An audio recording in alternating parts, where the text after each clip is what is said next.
Hello guys, welcome to my YouTube channel and welcome to another simple tutorial video and today in this video I'm going to show you how you can fix the Windows Security Center service cannot be started. So in this video I'm going to show you how can you fix this problem. So let's start the video. First of all, go to your search option here and here just type registry editor. You can see the option registry editor. Just click it here and click yes, and on top of it you have to copy and paste one path. I'm going to provide it in the description. Just copy that path from the description.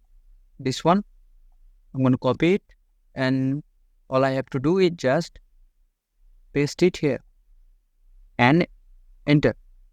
And as you can see on the right side, after entering the path, you can see the option start. Just right click it here and select modify, and here all you have to do is change this to value from 4 and select OK. And after that, just restart your PC.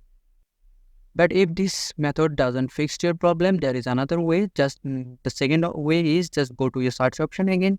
Here type service. You can see the option services. Just click it here to open. And here you can see the window is popped up. Now you have to scroll down, long way down. And here search for the security center. This is the security center option. Now double click it here, and you have to make sure that automatic delay start is selected, and then select the start option, then select OK. And in this way you can easily fix the problem. So this is the video. I hope this video is helpful for you, and if this video does help you, and please consider subscribing to my channel, and I will catch you guys in the next